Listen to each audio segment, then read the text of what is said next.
السلام علیکم ورحمۃ اللہ وبرکاتہ۔ شہنشین پر جلوہ افروز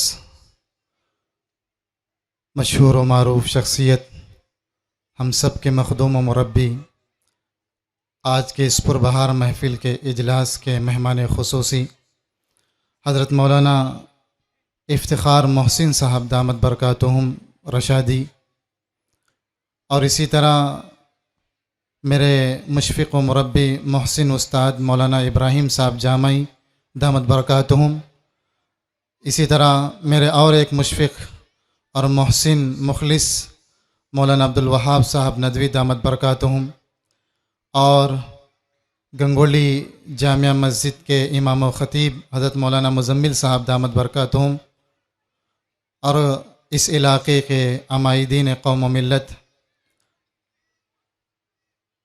اپنی اپنی کرسیوں پر تشریف فرما مہمان، سامعین و سامعات، سب سے پہلے میں اللہ رب العالمین کا شکر ادا کرتا ہوں، اسی کی تعریف اور توصیف بیان کرتا ہوں کہ جس کی توفیق سے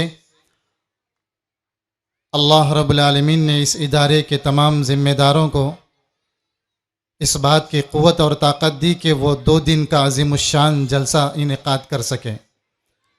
یہ اللہ کی توفیق ہے، اسی کا کرم ہے۔ اور اسی طرح بالخصوص میں اس ادارے کے تمام اراکین کا، ابھی جیسے بات آئی وومنس کمیٹی جو اپنی بنی ہے، ان تمام ماں اور بہنوں کا فرداً ان کا نام لیا گیا، میں اپنے اعتبار سے بھی ان کا شکریہ ادا کرتا ہوں کہ آج کہ اس اجلاس کو سجانے میں، سنوارنے میں، بنانے میں جتنا مرد حضرات کا حصہ رہا، میں سمجھتا ہوں کہ اس سے کہیں زیادہ ان حضرات کا بھی حصہ رہا ہے۔ اللہ ہر ایک کی قربانیوں کو، کوششوں کو بے انتہا قبول فرمائے، اور مزید حکم کے فرائض انجام دینے والے تینوں میرے استاد ہیں، تینوں میرے مربی ہیں، دور دراز سے سفر کر کے آئے ہیں، میں ان تینوں کا بھی فرداً شکریہ ادا کرتا ہوں، اور دعا کرتا ہوں کہ اللہ تعالی ہم سب کے یہاں مل بیٹھنے کو قبول فرمائے، اور آج کی شب کو ہم سب کے لیے باعث نجات اور باعث اللہ تعالی برکت بنائے۔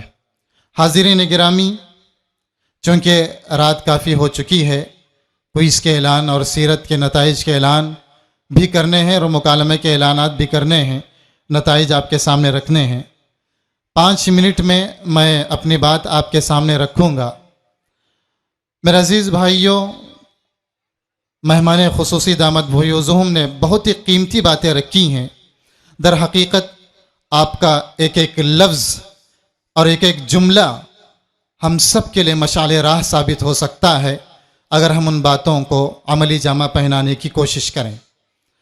سامعین بزم، ہمارے گاؤں سے متعلق چونکہ اکثر و بیشتر قرب و جوار کے علاقے کے اور اپنے اس گنگولی کے علاقے کے لوگ تشریف فرما ہیں، 2 باتیں میں آپ کی خدمت میں پیش کر کے اپنی بات ختم کرتا ہوں۔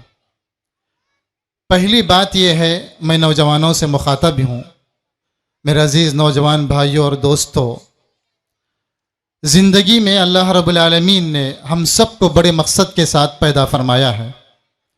وہ عظیم مقصد صرف اور صرف میرے اور آپ کے آقا حضرت محمد مصطفیٰ صلی اللہ علیہ وسلم نے جہاں بجا اپنے صحابہ کو مختلف انداز سے، مختلف طریقوں سے، مختلف محفلوں میں اور مختلف جگہوں میں سمجھایا ہے۔ قرآن مجید کا جو نچوڑ ہے، علماء مفسرین نے 3 بنیادوں پر رکھا ہے۔ قرآن میں ایک تو توحید اور وحدانیت کا ذکر ہے، اللہ کے ایک ہونے کا، دوسرا آپ صلی اللہ علیہ وسلم کی رسالت کا، اور تیسرا آخرت کا۔ وحدانیت، رسالت اور آخرت، یہ 3 چیزیں اللہ کے نبی صلی اللہ علیہ وسلم نے بالخصوص اپنی امت کو سمجھائی ہیں۔ اللہ کو ایک ماننا، اسی کو رب ماننا، اسی کی عبادت کرنا۔ دوسرا، اللہ کے نبی جو آخری پیغمبر بن کر کے آئے، اللہ کی لائی ہوئی تمام باتوں کو جو نبی صلی اللہ علیہ وسلم کی جانب سے پہنچائی گئی ہیں، ان تمام باتوں کو اپنی زندگی میں لانے کی کوشش کرنا اور اس پر عمل کرنا۔ اور تیسرا اللہ کو ایک مانتے ہوئے رسول کی تعلیمات پر عمل کرتے ہوئے آخرت کی تیاری کرنا۔ میرے نوجوان دوستوں اور بھائیوں، آج کا نوجوان، آج کا ہمارا بھائی نوجوان کن کن راہوں پر چل کر کے اپنی مقصد حقیقی، مقصد زندگی کو بھلا بیٹھا ہے۔ وَمَا خَلَقْتُ الْجِنَّ وَالْإِنسَ إِلَّا لِيَعْبُدُونَ، اللہ قرآن میں فرماتے ہیں کہ ہم نے انسان اور جنات کو اپنی عبادت کے لیے پیدا فرمایا ہے۔ میرے نوجوان بھائیوں، اپنی زندگی کو صراط مستقیم پر لانے کی ضرورت ہے۔ ہمارے سامنے سینکڑوں ایسے واقعات پیش آتے ہیں کہ ہمارا نوجوان اپنی جو حقیقی زندگی ہے اسے مقصد بنانے کے بجائے جو دنیا کی دوسری چیزیں ہیں، کھیل کود ہیں، لہو لعب کی چیزیں ہیں، بیکار کی چیزیں ہیں، گھومنے پھرنے کا جن کا شریعت میں ذرہ برابر بھی حصہ نہیں، آخرت کا ذرہ برابر بھی اس میں حصہ موجود نہیں، ہمارا نوجوان اس زندگی کے حقیقی مقصد کو چھوڑ کر کے اپنے آخرت کو خود اپنے ہاتھوں سے تباہ کر رہا ہے۔ کرکٹ اس زندگی کا مقصد نہیں ہے، کرکٹ ایک لہو لعب کی چیز ہے، ایک انسان کی تلذذ اور تلطف کی چیز ہے۔ انسان اپنے جسم کی پھرتیلی کے لیے کھیلتا ہے، لیکن کوئی نوجوان کرکٹ کو اپنی زندگی کا مقصد بنائے، دن رات اسی میں لگائے، گھر والوں کے لیے باعث درد بن جائے، بیوی بچوں کے لیے باعث تکلیف بن جائے، اور صبح و شام اسی میں اپنی زندگی کو کھپا لے، گھومنا پھرنا اپنے دوستوں اور یاروں کے ساتھ اپنے بیوی بچوں کے حقوق ادا نہ کرتے ہوئے، اپنے بوڑھے ماں باپ کو تکلیف میں ڈال کر کے دوستوں کے ساتھ یارانہ چکر لگانا، یہ مقصد زندگی نہیں ہے۔ میرے اور آپ کے آقا اور صحابہ نے نوجوانی میں جو قربانیاں دی ہیں، میرے عزیز بھائیوں، وہ ساری قربانیاں تاریخ کے سنہرے الفاظ میں لکھی گئی ہیں، اور اللہ کے نبی نے فرمایا شاب نشأ فی عبادت اللہ، کل قیامت کے دن اللہ تعالیٰ سایہ نصیب کرے گا اس نوجوان کو جس کی نوجوانی اللہ کی عبادت میں گزری ہوگی۔ بخاری کی حدیث ہے۔ ہم اور آپ نوجوان ذرا غور کریں میرے عزیز بھائیوں، ایسے ایسے واقعات پیش آ رہے ہیں جن واقعات کو سن کر کے میرے اور آپ کے رونگٹے کھڑے ہوتے ہیں۔ نوجوان نکڑوں پر ہیں، سمندر کے ساحلوں پر نوجوان ہیں، اور جو جہاں پر شراب پی جاتی ہے، سگریٹ پیے جاتے ہیں، اوباش قسم کی باتیں کی جاتی ہیں، اور ننگے ناچ جہاں ناچے جاتے ہیں، وہاں میرا بھائی موجود ہے۔ میرے عزیز بھائیوں، کب تک ہم ناچیں گے؟ کب تک ان فتنوں میں پڑیں گے؟ کب تک دنیا کی رنگ رنگلیوں میں ہم رہیں گے؟ اللہ کے واسطے اپنی زندگی کو سدھاریے۔ پتہ نہیں موت کی آواز کب ہماری دروازے کی دہلیز پر آئے، اچانک دیکھتے دیکھتے ہم اٹھ نہ پائیں اور اللہ کے دربار میں بغیر نمازوں کے، شراب و کباب میں پڑ کر کے، سگریٹ پی کر کے، شراب میں پی کر کے، بغیر مقصد زندگی گزار کر کے، ماں کا، باپ کا، بیوی کا، بچوں کا حق مار کر کے، اچانک اٹھ کر کے موت کی آغوش میں چلے گئے۔ ذرا سوچئے، کیا ہم اللہ کو منہ دکھا سکتے ہیں؟ کیا اللہ کے سامنے ہم سوال و جواب کے منظر کو اور اس حالت کو اللہ کے سامنے کھڑے ہو کر کے پیش کر سکتے ہیں؟ بڑے ڈرنے کی ضرورت ہے۔ یاد رکھیے، زندگی زندگی یہ چند لمحوں کا وقت ہے۔ آج کا نوجوان کل کا بوڑھا، کل کا بوڑھا بعد میں قبر کا مسافر ہے۔ جامعہ مسجد کے اگل بغل میں کتنی قبریں بڑی پڑی ہیں، ذرا جا کر دیکھیے، اسی جامعہ مسجد کے اگل بغل میں کسی کی ماں سو رہی ہوگی، کوئی نوجوان کل کا انتقال ہوا سو رہا ہوگا۔ ابھی ہمارے علاقے میں کئی نوجوان اس دار فانی سے کوچ کر کے دار بقا کی طرف چلے گئے۔ کون انہیں پوچھتا ہے؟ گھر والے 2 دن روتے ہیں، دوست احباب جو ساتھ گاڑیوں میں گھومتے تھے، ایک دن قبر میں جا کر کے ایصال ثواب نہیں کرتے۔ دنیا میں جب تک ہیں اوباش قسم کی طرح آوارہ گردی کرتے ہیں، مر جاتا ہے تو کوئی قبر میں جا کر کے سورہ فاتحہ پڑھنے والا نہیں ہوتا۔ ہمارے اعمال ہمارے ساتھ ہیں۔ میرے نوجوان دوستو، یاد رکھیے، دوستی اچھی چیز ہے، یارانہ اچھی چیز ہے، گھومنا اور پھرنا، اپنی زندگی کی مقصد کو بھول کر کے یہ سب کام کرنا بالکل غلط ہے۔ آج ہم عیاشی کریں گے، آج آوارہ گردی کریں گے، گھومیں گے پھریں گے، یاد رکھیے موت کی آواز آتے ہی سارا منظر ہماری نگاہوں کے سامنے ہوگا، یہ دوست ہمارے دشمن بن جائیں گے۔ یوم یفر المرء من اخی وامہ وابی وصاحبتہ وبنی لکل امرئ منہم یومئذ شأن یغنی۔ قرآن سامنے کھول کھول کر کے بیان کرتا ہے، ماں بیٹی سے، بیٹی ماں سے، بھائی بھائی سے، والدین بچوں سے، بچے والدین سے، دوست سے بھاگیں گے، کوئی کسی کا پرسان حال نہ ہوگا۔ میں نوجوانوں سے دل کی گہرائیوں سے آپ حضرات سے گزارش کرتا ہوں، اپنی زندگی کا مقصد سمجھیے، خدا کے لیے 5 وقت کی نمازوں کی پابندی کیجیے، خواب خرگوش سے اٹھیے اور اپنی زندگی کے مقصد کو پورا کیجیے، اپنے ماں باپ کا حق ادا کیجیے، اپنے بیوی بچوں کا حق ادا کیجیے، کھیل کود کو زندگی کا مقصد نہ بنائیے، گھومنے پھرنے کو زندگی کا مقصد نہ بنائیے اور اپنی زندگی کو صحیح راستے پر لائیے۔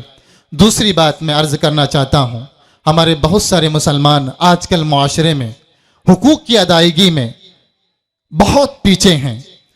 بہت سارے حضرات وہ ہیں جو اپنی بیوی کا حق دبائے بیٹھے ہیں، بہت سارے بھائی بہن وہ ہیں جو میراث میں اپنا حق دبائے بیٹھے ہیں۔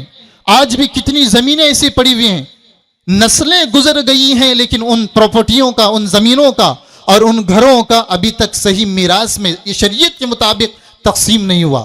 کتنے گھر، کتنی جگہ ایسی ہیں جہاں پر بھائی کے بھائی گھر بنا کر کے رہ رہے ہیں، لیکن یاد رکھیے میرے بھائیو، یہ دنیا کا مزہ، یہ دنیا کی چند کوڑیاں، یہ دنیا کی چند پرلطف بہاریں ہمیں برباد کر کے رکھ دیں گے، تباہ کر کے رکھ دیں گی۔ دادا مر گئے، پردادا مر گئے، ابھی تک بھائیوں میں لڑائیاں ہو رہی ہیں، ایک بالش زمین تقسیم میراث میں کرنے کو تیار نہیں، آپس میں لڑ رہے ہیں، بھیڑ رہے ہیں۔ بہنیں مر گئی ہیں، بہنیں آس لگائی بیٹھی ہیں کہ بھائیوں ہمیں ہمارا حصہ دے دو۔ کئی بہنیں مر کے دنیا سے چلی گئیں، لیکن بھائیوں کو فرصت نہیں ہوئی کہ کم سے کم کسی کے مرنے سے پہلے ہم میراث تقسیم کر کے جائیں، کہیں وبال جان نہ پڑ جائیں۔ صحیح مسلم کی حدیث میں اللہ کے رسول نے فرمایا، کل قیامت کا میدان ہوگا، اللہ تعالیٰ ان لوگوں کو بلائے گا جو زمین میں، جو دنیا میں رہ کر کے کسی کا میراث نہ حق ہڑپتے تھے۔ اللہ کے نبی نے فرمایا کہ ایک بالش اگر کوئی زمین کسی کی ہڑپ کیا ہوگا، کل قیامت کے دن اس انسان کو، اس نافرمان کو 7 زمینوں کا توق اس کے گلے میں پہنائیں گے، 7 زمینوں کا توق اللہ تعالیٰ اس کے گلے میں پہنائیں گے۔ اور جس زمین پر ناحق کھا رہا ہے، ناحق دکانیں بنا رہا ہے، ناحق اپنا گھر بنا کر کے بسا رہا ہے، وہ حرام کا لقمہ اپنے بچوں کے پیٹ میں ڈال رہا ہے، اپنے معصوم بچوں کے پیٹ میں حرام کے لقمے ڈال رہا ہے، حرام کی تجارت کر رہا ہے، حرام کا پیسہ کھا رہا ہے۔ میرے پیارے حبیب نے فرمایا، حرام کا ایک لقمہ جو بندہ کھاتا ہے، 40 دن کی عبادت اللہ اس کی قبول نہیں فرماتا۔ کتنے نوجوان، کتنے تاجر ایسے ہیں جو حرام طریقے سے پیسہ کما رہے ہیں۔ ہمارے علاقے میں بہت سارے ایسے لوگ ہیں، مجھ سے زیادہ آپ جانتے ہیں، کتنے بھائی میرے پاس آتے ہیں، حرام کے طریقے تجارت کے بیان کرتے ہیں۔ میرے عزیز بھائیوں، میراث کی صحیح تقسیم کریں۔ حرام جگہ میں ہم بیٹھے ہیں، حرام جگہ میں ہم کھا رہے ہیں، حرام زمینوں پر بیٹھے ہوئے ہیں۔ یاد رکھیے کل قیامت کے دن یہ ذمہ دار اور یہ ہمارے وارثین ہماری گردن پکڑ کر کے جہنم میں پھینک دیں گے، اور ہمارا کوئی پرسان حال نہ ہوگا، ہمیں کوئی بچانے والا نہ ہوگا سوائے اللہ رب العالمین کے۔ میرے عزیز بھائیوں، عزیز بہنوں، ہم ان 2 باتوں کو گریبان میں جھانک کر کے ان 2 باتوں پر عمل کریں۔ ایک تو یہ کہ جس کا حق ہے اسے حق پہنچانے کی فکر کریں، اور آج سے یہ تہیہ کر کے جائیں، آج سے ہمارا کوئی ایسا مسئلہ نہ ہوگا جو ابھی تک زیر غور ہو یا باقی ہو۔ ہم مرنے سے پہلے یہ کام کر کے ہم ضرور جائیں گے تاکہ قبروں میں ہمیں عذاب حاصل نہ ہو۔ اور میں نے نوجوانوں سے جو خطاب ہو کر کے کہا، میرے عزیز نوجوانوں، اللہ کے لیے مت برباد کیجیے، اللہ کے لیے اپنی جوانی کو مت برباد کیجیے۔ فجر کی نماز میں آئیے، مسجدوں کا آباد کیجیے۔ کتنے نوجوان روتے ہیں کہ روزی روٹی میں کمی ہے، برکت نہیں آ رہی، مولانا کوئی وظیفہ دیجیے، کوئی پڑھنے کی آیتیں دیجیے۔ میرے عزیز بھائیوں، کہاں سے ہم آیتیں دیں؟ کہاں سے ان آیتوں کا اثر ہوگا؟ کہاں سے ان آیتوں کا اثر ہوگا؟ خانہ کعبہ میں اس کی دیوار پکڑ کر کے، غلاف کعبہ کو پکڑ کر کے کوئی انسان دعا کرے اور کسی کا قرض نہ دیا ہو، کسی کا حق مار کر کے خانہ کعبہ کی دیوار پکڑ کر کے دعا کر رہا ہو، کہاں اللہ تعالیٰ اس کی دعاؤں کو قبول فرمائے گا؟ کہاں اللہ تعالیٰ شب میں اٹھی ہوئی، تہجد میں گزری ہوئی راتوں کو قبول فرمائے گا، اور اوباش قسم کی آوارہ گردی کو اللہ تعالیٰ قبول فرمائے گا؟ میرے عزیز نوجوانوں، خدا کے لیے اپنی زندگی کا کایا پلٹیے، اللہ کے لیے صحیح راستے پر چلیے، اپنی زندگی کا مقصد سمجھیے، اللہ کے لیے مسجدوں کو آباد کیجیے۔ فجر کی نماز میں ہم سارے امام یہاں پر موجود ہیں، گواہی دے سکتے ہیں، فجر کی نماز میں سوائے بوڑھے کمزور جن کے پیروں میں چلنے کی طاقت نہیں، گھٹنوں میں درد ہے، کمر میں درد ہے، وہ بوڑھے سفید ریش بال والے فجر کی نمازوں میں کرسیوں میں رہتے ہیں، ہمارا اکا دکا نوجوان سوائے جس کے دل میں تڑپ ہو اس کے سوائے سارے نوجوان بستروں پر آرام سے سو رہے ہوتے ہیں. بڑی افسوس کی بات ہے. اللہ تعالیٰ سے دعا ہے کہ اللہ تعالیٰ ہم سب نوجوانوں کو ان باتوں پر یقین اور عمل کی توفیق عطا فرمائے. میں انہی دو باتوں کے ساتھ اپنی بات ختم کرتا ہوں اور امید کرتا ہوں کہ جو باتیں حضرت والا مہمان خصوصی دامت فیوضون نے فرمائی ہیں آپ ان باتوں پر عمل کریں گے. اور SSC چونکہ گنگولی کے ہی تعاون سے اور آپ حضرات کے تعاون سے SSC کا یہ ادارہ اب تک چل رہا ہے. آپ بھی اس کا انشاءاللہ سینہ بسینہ اس کے ساتھ چلیں گے اور قدم بقدم چلیں گے اور غرباء کے لیے آپ سہارا بنیں گے. اسی امید کے ساتھ دوبارہ میں آئے ہوئے مہمان خصوصی دامت فیوضون کا شکریہ ادا کرتا ہوں اور شہنشین پر جتنے بھی افراد آئے ہیں جتنے بھی مہمان تشریف فرمائے سب کا فرداً فرداً شکریہ ادا کرتا ہوں. اور آپ تمامی حضرات کا دور دراز سے قرب و جوار سے آئے ہیں.